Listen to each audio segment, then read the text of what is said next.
আমাৰ প্ৰাৰ্থীসকলক হিয়া উজাৰি ভোট দিয়ক আৰু এইটো দেখুৱাই দিয়ক যে হ্যাঁ 2024-26 খেলা হবে, দারুণ খেলা হবে। আমরা সবাই তৈরি আছি।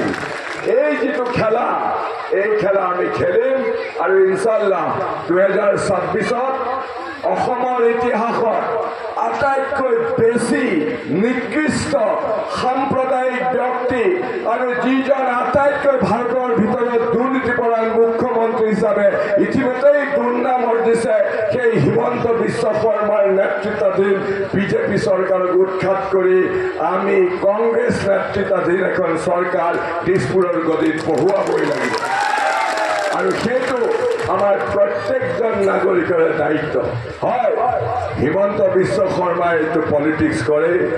আপোনালোকে জানে যোৱা বছৰকেইটাত হিমন্ত বিশ্ব শৰ্মাই কংগ্ৰেছৰ ভোট বিভাজন কৰিবৰ কাৰণে AIUDF-ক খাৰা কৰিছিলে।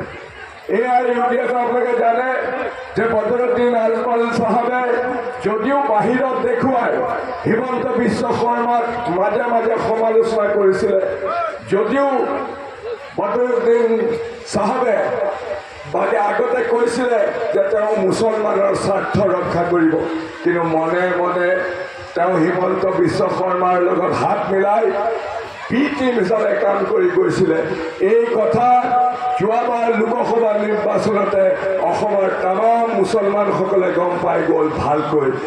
আপোনালোকে জানে যে মোৰ বিৰুদ্ধে AIUDF-এ লোকসভাৰ সদস্যৰ কাৰণে AIUDF-ৰ পৰা আমিনুল ইছলাম চাহাবক উঠালে, ধিং সমষ্টিৰ MLA, আৰু AIUDF-ৰ আমিনুল ইছলামৰ কাৰণে প্ৰচাৰ কৰিবলৈ বদৰুদ্দিন আজমল সাহেবে গুৱাহাটীৰ পৰা ডেইলি এখন হেলিকপ্টাৰ উঠি পেলাই ৰূপহীত মিটিং কৰিলে, চামগুৰিত মিটিং কৰিলে, ধিঙত কৰিলে, লাহৰীঘাটত কৰিলে আৰু মিটিং কৰি পেলাই তেওঁ মুছলমানসকলক য'ত একেবাৰে মুছলমান আছে অন্য মানুহ নাই চৰ চাপৰিত গৈ পেলাই তেওঁ কৈছিলে, আমিনুল ইছলাম লগত গৈছিলে, গৈ পেলাই কি কৈছিলে যে প্ৰদ্যুৎ বৰদলৈতো এটা হিন্দু মানুহ, মইতো এটা মুছলমান মানুহ, গতিকে মুছলমানে মুছলমানক ভোট দিব লাগিব আৰু মিয়াসকলে আমিনুল ইছলাম মিয়া,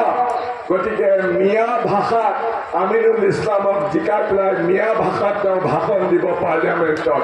এইবিলাক মই মিছা কথা কোৱা নাই, এনেধৰণে তেওঁ প্ৰচাৰ কৰিছিলে। আৰু এই যে বদৰুদ্দিন আজমল যিখন হেলিকপ্টাৰত উঠি নগাঁও লোকসভা সমষ্টিত এই প্ৰচাৰ কৰিবলৈ আহিছিলে, আমাৰ হাতত কাগজ আহি পৰিলে। সেই হেলিকপ্টাৰখন হিমন্ত বিশ্ব শৰ্মাই টকা দি পেলাই ভাড়া কৰি আমাৰ বদৰুদ্দিন আজমলক দিছিলে। বদৰুদ্দিন আজমল চাহাবে এই হিমন্ত বিশ্ব শৰ্মাই ভাড়া কৰি দিয়া হেলিকপ্টাৰত উঠি ইয়াত আহি মুছলমানসকলক কৈছিলে যে এই আমিনুল ইছলাম মুছলমান মানুহ আৰু এই মুছলমান মানুহসকলক সকলো মুছলমান মানুহে ভোট দিব লাগে, প্ৰদ্যুৎ বৰদলৈ হিন্দু মানুহ, হিন্দু মানুহজনক ভোট নিদিব। আমিনুল ইছলাম এজন মিয়া মানুহ, পাৰ্লিয়ামেণ্টত গৈ মিয়া ভাষাত কথা ক'ব, প্ৰথম এজন মিয়া সাংসদ পাব, এনেধৰণে সাম্প্ৰদায়িক প্ৰচাৰ কৰিছিলে।